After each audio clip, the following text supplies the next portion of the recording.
राजस्थान विधानसभा के लिए आज 199 सीटों पर मतदान चल रहा है। श्रीगंगानगर की करणपुर सीट से कांग्रेस उम्मीदवार गुरमीत सिंह कुनर के निधन के कारण इस सीट पर मतदान स्थगित किया गया है।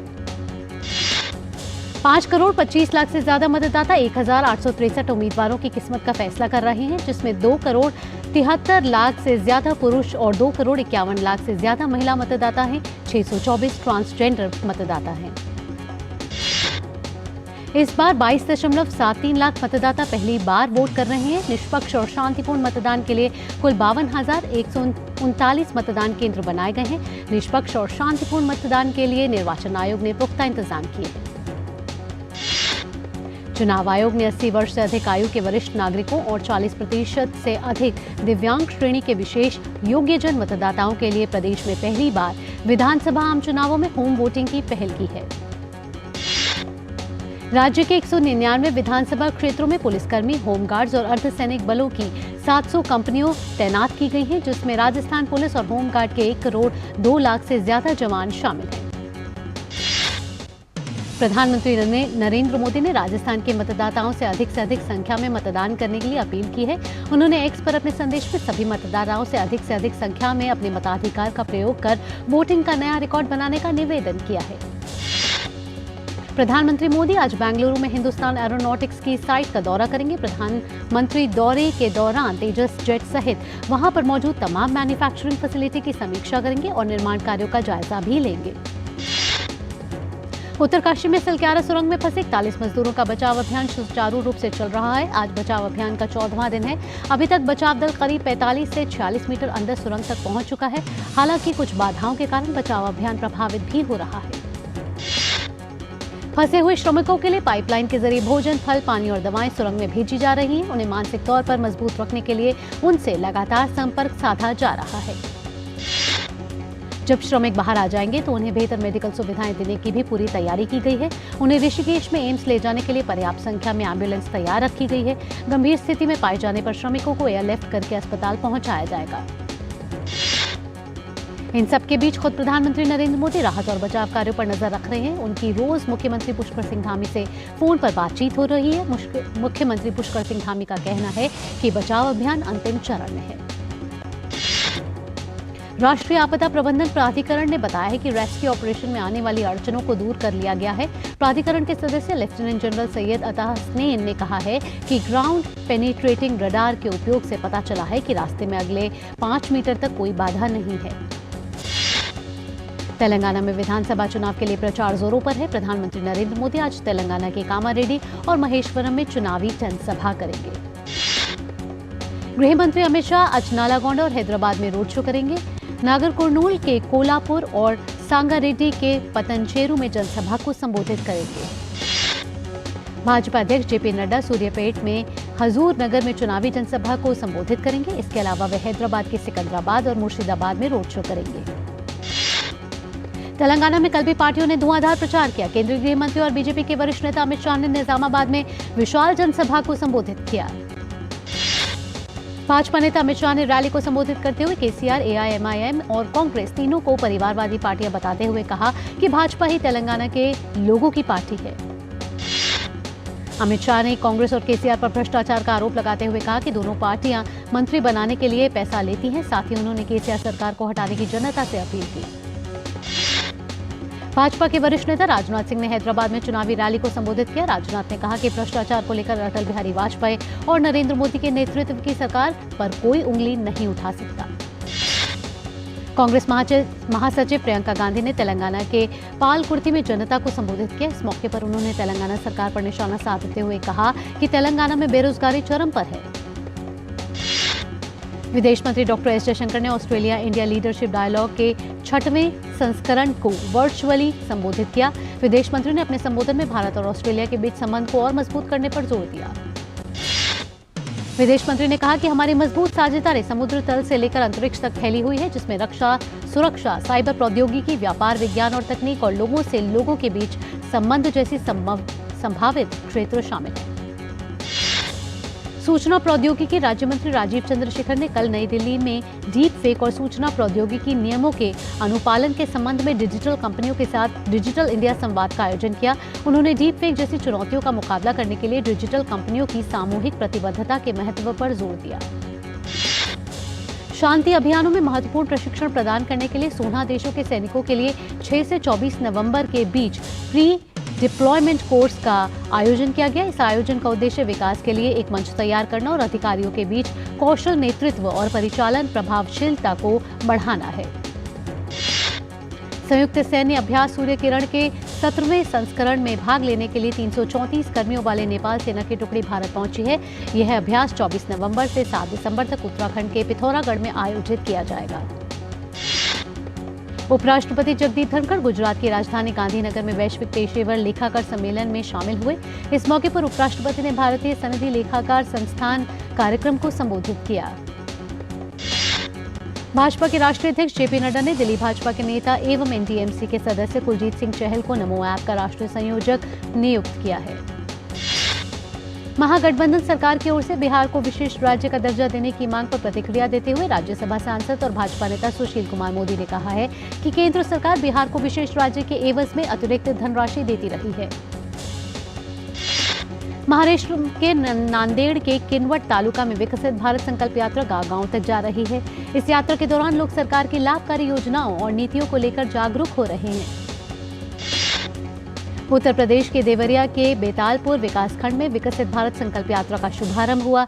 इस दौरान प्रधानमंत्री आवास योजना, शहरी प्रधानमंत्री स्वनिधि योजना, घरौंदी योजना, कृषि विभाग से संबंधित योजनाओं के लाभार्थियों को स्वीकृति एवं प्रमाण पत्र दिए गए। श्री गुरु नानक देव के प्रकाश गुरु पर्व के अवसर पर पाकिस्तान में गुरुद्वारों के दर्शन के लिए शुक्रवार को सिख जत्था दिल्ली से पाकिस्तान के लिए रवाना हुआ। जत्था आज अटारी वाघा सीमा के जरिए पाकिस्तान में प्रवेश कर गुरुद्वारा के दर्शन करेगा। पुणे में तुलसी विवाह समारोह का आयोजन किया गया, जिसमें भक्तों ने पारंपरिक तरीके से इस आयोजन में हिस्सा लिया। उत्तराखंड में प्रोफेसर अरुण कुमार त्रिपाठी को उत्तराखंड आयुर्वेद विश्वविद्यालय देहरादून का कुलपति नियुक्त किया गया है। राज्यपाल और कुलाधिपति लेफ्टिनेंट जनरल गुरमीत सिंह ने इसके आदेश जारी किए हैं। उत्तर प्रदेश के इटावा में पुलिस ने 3 मोटरसाइकिल चोरों को गिरफ्तार किया है। एसएसपी ने बताया कि थाना चौबिया इलाके में चेकिंग के दौरान पुलिस ने इन्हें पकड़ा, जबकि 2 बदमाश भाग निकले। इसके पास से 7 मोटरसाइकिल, 1 अवैध तमंचा, 3 जिंदा कारतूस बरामद किए गए हैं। तमिलनाडु के धर्मपुरी में 5 जंगली हाथी किसानों के खेतों में घुस गए और फसल को रौंद कर चौपट कर दिया। घटना से नाराज किसान वन विभाग से मुआवजे की मांग कर रहे हैं। तमिलनाडु के मदुरै में पिछले कई दिनों से लगातार भारी बारिश हो रही है। भारी बारिश के चलते वैगई नदी का जल स्तर बढ़ गया है। भारत मौसम विज्ञान विभाग ने तमिलनाडु में अगले 3 घंटों के लिए तूफान की चेतावनी जारी की है।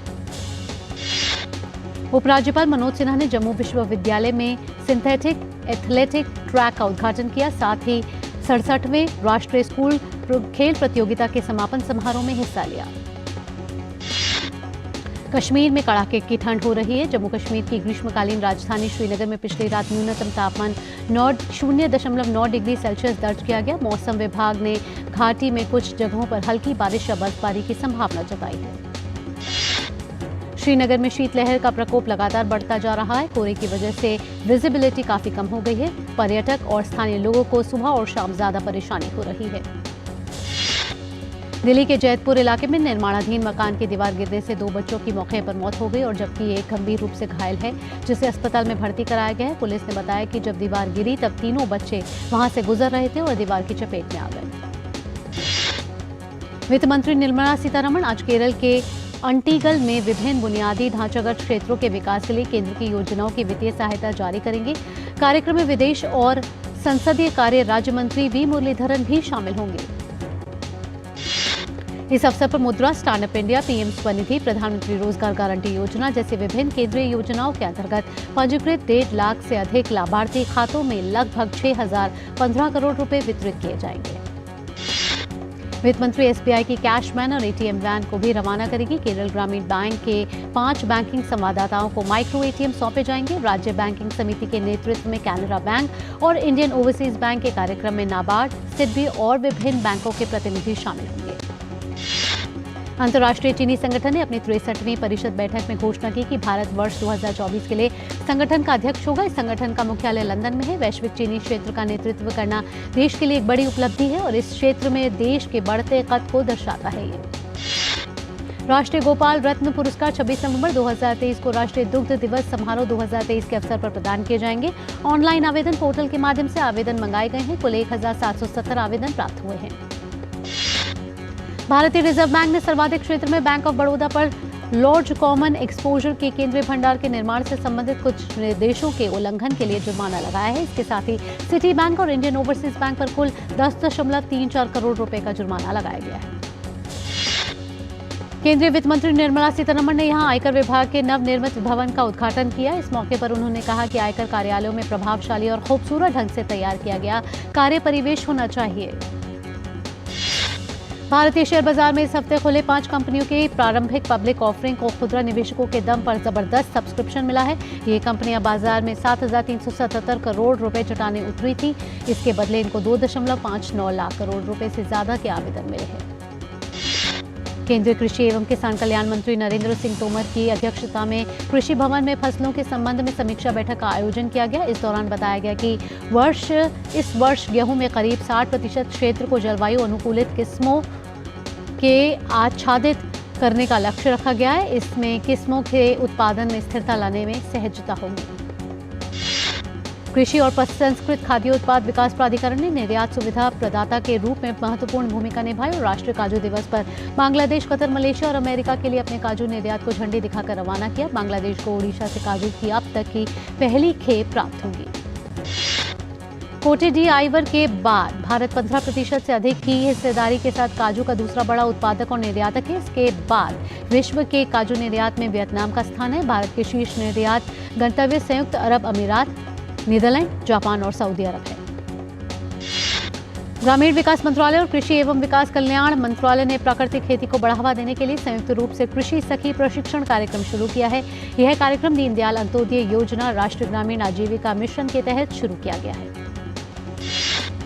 CMIE ने अपनी रिपोर्ट में कहा है कि अक्टूबर की तुलना में नवंबर में ग्रामीण इलाकों में बेरोजगारी घटने की संभावना है, जबकि शहरी बेरोजगारी बढ़ सकती है। नवंबर के पहले 3 सप्ताह में ग्रामीण इलाकों में औसत बेरोजगारी दर 8.4% रही। अक्टूबर के 10.8% से कम है। राष्ट्रीय सीमा शुल्क अप्रत्यक्ष कर एवं नारकोटिक्स अकादमी और राष्ट्रीय प्रत्यक्ष कर अकादमी ने उत्कृष्ट व्यवहारों, विशेषज्ञ संकाय, प्रशिक्षण सामग्री और नवाचारी प्रौद्योगिकियों जैसे संसाधनों को साझा करने के लिए एक समझौता ज्ञापन पर हस्ताक्षर किए हैं।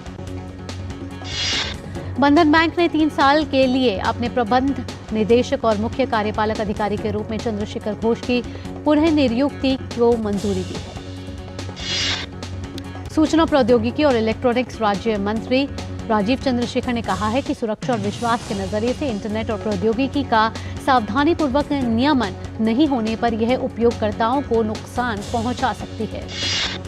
टाटा स्टील के CEO और प्रबंध निदेशक टीवी नरेंद्रन को भारतीय धातु संस्थान की ओर से 77वीं वार्षिक तकनीकी बैठक में मेटलर्जिकल इंडस्ट्रीज में कॉर्पोरेट लीडरशिप की उत्कृष्टता के लिए प्रतिष्ठित IIM JRD टाटा पुरस्कार 2023 से सम्मानित किया गया है। और अब बात अंतर्राष्ट्रीय खबरों की। इजराइल हमास के बीच 49 दिनों से जारी युद्ध में कल संघर्ष विराम लागू होने के बाद हमास ने पहली बार 24 बंधकों को रिहा किया है। इनमें 13 इजरायली, 10 थाईलैंड और 1 फिलीपींस का नागरिक है। गौरतलब है कि शर्तों के तहत दोनों देश 4 दिनों के लिए संघर्ष रोकने पर सहमत हुए हैं। रिहा किए गए बंधकों को इंटरनेशनल रेड क्रॉस को सौंपा गया है। उसके बाद उन्हें मिस्र के इजराइल को सौंपा गया। थाईलैंड और फिलीपींस के लोग संघर्ष विराम के समझौते के तहत नहीं सौंपे गए हैं। इसके लिए अलग से हमास, मिस्र और कतर के बीच बातचीत हुई है। संघर्ष विराम के दौरान 4 दिन में कुल 50 बंधकों को छोड़ने पर सहमति बनी है। इजराइल के प्रधानमंत्री बेंजामिन नेतन्याहू ने कहा है कि हमास के द्वारा रिहा किए गए बंधक इजराइल पहुंच गए हैं। साथ ही उन्होंने कहा कि उनका देश सभी बंधकों की रिहाई के लिए प्रतिबद्ध है। इजराइल के प्रधानमंत्री बेंजामिन नेतन्याहू ने कहा कि रिहा हुए बंधक की प्रारंभिक स्वास्थ्य जांच हो गई है और उनके परिवारों की रिहाई के बारे में सूचित कर दिया गया है। इजराइल ने हमास के द्वारा रिहा किए गए 13 बंधकों के बदले 39 फिलिस्तीनी नागरिकों को रिहा किया है। रिहा होने के वाले फिलिस्तीनी नागरिकों में 24 साल की महिला शामिल है जो पिछले 8 साल से इजराइल के जेल में बंद थी। कतर और मिस्र की मध्यस्थता वाले समझौते के तहत पहले चरण में 39 नागरिकों को रिहा किया गया है। 4 दिन के संघर्ष विराम के दौरान कुल 150 फिलिस्तीनी बंधक छोड़े जाएंगे। इजराइल और हमास के बीच संघर्ष विराम लागू होने के पहले दिन रफा क्रॉसिंग के जरिए मानवीय मदद पहले से ही ज्यादा हुई है। संयुक्त राष्ट्र के ह्यूमैनिटेरियन ऑफिस ने कहा है कि गजा में 137 ट्रक के जरिए राहत सामग्री पहुंची है। 7 अक्टूबर के बाद ये पहली बार है कि इतनी बड़ी संख्या में ट्रकों की खेप पहुंची है। कनाडा के प्रधानमंत्री जस्टिन ट्रूडो और यूरोपियन संघ के नेताओं ने 2 दिवसीय शिखर सम्मेलन का समापन किया। ट्रूडो ने यूक्रेन को 11,000 असॉल्ट राइफलें और गोला बारूद भेजने की घोषणा की है। कनाडा के प्रधानमंत्री जस्टिन ट्रूडो ने यूरोपीय परिषद के अध्यक्ष चार्ल्स मिशेल और यूरोपीय आयोग के अध्यक्ष उर्सुला वॉन डर लेयन से उस स्थल का दौरा कराया जो अटलांटिक महासागर पर न्यूफाउंडलैंड और लेब्राडोर प्रांत की राजधानी के ऊपर स्थित है। जिम्बाब्वे में हैजा के बढ़ते मामलों से हड़कंप मचा हुआ है। सरकार ने हैजा के बढ़ते मामलों को देखते हुए सभी क्षेत्रों में सार्वजनिक समारोह और खाद्य वेडिंग को प्रतिबंधित करना शुरू कर दिया है। इस सप्ताह में दक्षिणी अफ्रीका देश में हैजा के 1,259 नए मामले सामने आए हैं। वहीं स्वास्थ्य मंत्रालय के अनुसार आज तक देश में 8,787 मामलों में हैजा से जुड़ी 155 मौतें दर्ज की गई हैं। वहीं जिम्बाब्वे की राजधानी हरारे में संक्रमणों की संख्या सबसे अधिक है। संक्रमण रोकने के लिए पिछले हफ्ते राजधानी में आपातकाल की स्थिति घोषित की गई थी। संयुक्त राष्ट्र महासचिव एंटोनियो गुटेरेस ने अंटार्कटिका की बर्फ पिघलने से दुनिया में तबाही होने की चेतावनी दी है। गुटेरेस ने चिली के राष्ट्रपति गैब्रियल बोरिक के साथ अंटार्कटिका दौरे के बाद ये बात कही है। संयुक्त राष्ट्र महासचिव एंटोनियो गुटेरेस ने कहा है कि संयुक्त राष्ट्र जलवायु शिखर सम्मेलन यानी कि COP28 में वह इस भीषण संकट का सामना करने के लिए मजबूत कदम उठाने का आह्वान करेंगे। आयरलैंड के डबलिन में एक स्कूल के पास एक चाकू हमले में 3 छोटे बच्चों समेत कुल 5 लोग घायल हो गए हैं। इस हमले के बाद बड़े पैमाने पर भड़के दंगों में 34 लोगों को गिरफ्तार किया गया है। पुलिस ने बताया कि शुक्रवार रात तक सेंट्रल डबलिन की सड़कों पर फिर से शांति बहाल हो गई है। वहीं हमले में घायल सभी की हालत गंभीर बनी हुई है।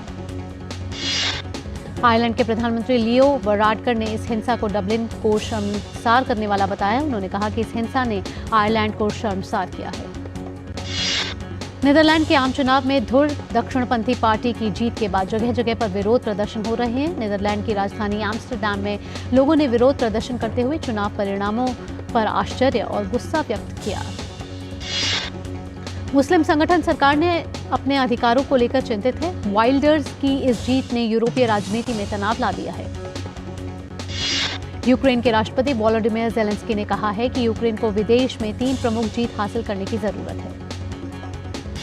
और अब खेल से जुड़ी खबरें। युवा पिस्टल निशानेबाज अनीश भानवाला ने ISSF विश्व कप में कांस्य पदक जीत लिया है। अनीश ने 25 मीटर रैपिड फायर पिस्टल स्पर्धा के फाइनल में तीसरा स्थान हासिल करके कांस्य पदक अपने नाम किया है। प्रतियोगिता के मौजूदा संस्करण में भारत का ये पहला पदक है। अनीश ने फाइनल में 27 शॉट से तीसरा स्थान हासिल किया। भारत के सात्विक साईराज और चिराग शेट्टी की जोड़ी आज चाइना मास्टर्स बैडमिंटन प्रतियोगिता में पुरुष युगल का सेमीफाइनल मुकाबला खेलने उतरेगी। भारतीय जोड़ी का सामना चीन की हे जीटिंग और रेन जियांग यू की जोड़ी से होगा। इससे पहले क्वार्टर फाइनल में सात्विक चिराग ने इंडोनेशिया के लियो रोली कैनाडो और डैनियल मार्टिन की जोड़ी को मात दी थी। सात्विक चिराग ने इंडोनेशियाई जोड़ी को 21-16, 21-14 से हराया था। भारत के एचएस प्रणॉय को चाइना मास्टर्स बैडमिंटन प्रतियोगिता के पुरुष एकल वर्ग के क्वार्टर फाइनल में हार का सामना करना पड़ा है। प्रणॉय को जापान के तीसरे वरीयता प्राप्त खिलाड़ी कोदाई नाराओका ने 21-9, 21-14 से शिकस्त दी। शीर्ष भारतीय क्यू खिलाड़ी पंकज आडवाणी ने IBSF विश्व बिलियर्ड्स चैंपियनशिप का खिताब जीत लिया है। इस जीत से आडवाणी ने विश्व खिताबों की संख्या 27 हो गई है। पंकज आडवाणी ने फाइनल में हमवतन सौरभ कोठारी को 5-0 से हराकर 5वीं बार दोहरा खिताब अपने नाम किया है। आडवाणी ने हाल ही में 1000 अंक के लंबे प्रारूप में कोठारी को हराया था। शिलांग में होने वाली 7वीं एलीट पुरुष नेशनल बॉक्सिंग चैंपियनशिप में शिवा थापा और अमित पंघाल पर नजर रहेगी। इस प्रतियोगिता में 13 भारत वर्ग में 350 से अधिक मुक्केबाज हिस्सा लेंगे। पाकिस्तान के ऑलराउंडर इमाद वसीम ने अंतर्राष्ट्रीय क्रिकेट से संन्यास लेने की घोषणा की है। वसीम ने पाकिस्तान की तरफ से 121 अंतर्राष्ट्रीय मैच खेले, जिनमें 55 वनडे और 66 T20 शामिल हैं। बीसीसीआई ने इंग्लैंड ए के खिलाफ होने वाली महिला टी20 सीरीज के लिए भारत ए टीम की घोषणा कर दी है। भारत ए टीम की कप्तानी केरल की मीनू मणि करेंगी। जर्मन फुटबॉल लीग बुंदेसलीगा के बायर्न म्यूनिख में अपनी जीत के सिलसिले को जारी रखते हुए एफसी कोलोन को 1-0 से हराने में सफलता पाई है। इस जीत के साथ बायर्न ने शीर्ष स्थान हासिल कर लिया है। बायर्न म्यूनिख के लिए इंग्लिश स्ट्राइकर हैरी कैन ने 20वें मिनट पर एकमात्र गोल किया। 12 लीग मैचों में हैरी कैन का यह 18वां गोल था। इसी के साथ वे बुंदेसलीगा सत्र में 18 गोल करने वाले पहले इंग्लिश खिलाड़ी बन गए हैं। फ्रेंच फुटबॉल लीग में पेरिस सेंट जर्मन ने मोनाको पर 5-2 की बड़ी जीत हासिल की है। पीएसजी के लिए पहले हाफ में 2 और दूसरे हाफ में 3 गोल हुए। मोनाको की तरफ से दोनों हाफ में 1-1 गोल देखने को मिले। ऑस्ट्रेलिया ने डेविस कप के फाइनल में स्थान बना लिया है। सेमीफाइनल में ऑस्ट्रेलिया ने फिनलैंड को आसानी से 2-0 से हराकर लगातार दूसरे साल खिताबी मुकाबले में प्रवेश किया। और अब फिल्म जगत से जुड़ी खबरें। अपनी प्रेमिका रीवा स्टीनकैम्प की हत्या के जुर्म में 2016 से दक्षिण अफ्रीका की जेल में बंद पैरा एथलीट ऑस्कर की पिस्टोरियस को पेरोल पर रिहाई की अपील स्वीकार कर ली गई है। उन्हें 5 जनवरी 2024 को पेरोल पर रिहा किया जाएगा। तेलुगु स्टार नानी एक पारिवारिक ड्रामा के साथ बड़े पर्दे पर लौट आया है। उनकी आगामी फिल्म हाय पापा का ट्रेलर जारी किया गया है और इसने नेटिजन्स और नानी के प्रशंसकों को काफी आश्चर्यचकित कर दिया है। रणबीर कपूर इन दिनों अपनी फिल्म एनिमल के कारण सुर्खियों में बने हुए हैं। दिल्ली में एनिमल का ट्रेलर लॉन्च करने के बाद फिल्म की टीम ने मुंबई में एक ग्रैंड इवेंट में इसका ऑडियो लॉन्च किया। इसी गोवा में मुंबई डायरी सीजन 2 का वीएफएक्स का प्रदर्शन किया गया, जिसमें अनुराग ठाकुर ने भाग लिया। साथ ही वीएफएक्स और इसकी संभावनाओं पर चर्चा की गई। हिस्ट्री की किताबों में फ्रांस के शासक नेपोलियन बोनापार्ट के बारे में आपने खूब पढ़ा होगा। मोटिवेशनल स्पीचों में भी अक्सर नेपोलियन का नाम लिया जाता है, लेकिन अब नेपोलियन पर बनी इस फिल्म को एप्पल टीवी प्लस पर स्ट्रीमिंग के लिए उपलब्ध है। इलाहाबाद विश्वविद्यालय की पीसीबी छात्रावास में 2 दिनों तक पूरा छात्र सम्मेलन पग ध्वनि 2023 का आगाज हो गया है। यह कार्यक्रम 26 नवंबर तक चलेगा, जिसमें छात्रावास के पूर्व में रहे छात्र भाग लेंगे। अभिनेत्री आलिया भट्ट भारत के सबसे बड़े पर्यावरण फिल्म महोत्सव all living things environment film festival का हिस्सा बन गई हैं। 1 से 10 दिसंबर 2023 तक होने वाले ये महोत्सव पर्यावरण के मुद्दों को सिनेमा की मदद से सभी के सामने लाने के लिए समर्पित है। यशराज फिल्म्स ने अपनी 3री वेब सीरीज अक्का का ऐलान कर दिया है। पीरियड थ्रिलर इस सीरीज में साउथ की मशहूर अभिनेत्री और राष्ट्रीय पुरस्कार विजेता कीर्ति सुरेश मुख्य भूमिका में होंगी। उनके साथ बॉलीवुड अभिनेत्री राधिका आप्टे भी नजर आएंगी। बॉलीवुड अभिनेता मनोज वाजपेयी की आने वाली फिल्म जोरम का ट्रेलर रिलीज हो गया है। जी स्टूडियोज की फिल्म जोरम में मनोज वाजपेयी, मोहम्मद जिशान अयूब, राजश्री देशपांडे, तनिष्ठा चटर्जी और स्मिता तांबे जैसे कलाकार नजर आएंगे। और ऋतिक रोशन और दक्षिण भारतीय स्टार जूनियर एनटीआर के बीच आने वाली फिल्म वॉर 2 में होगा mega action scene. Ayan Mukherjee के निर्देशन में बन रही फिल्म में ऋतिक रोशन और जूनियर एनटीआर के बीच मुख्य भूमिका रहेगी।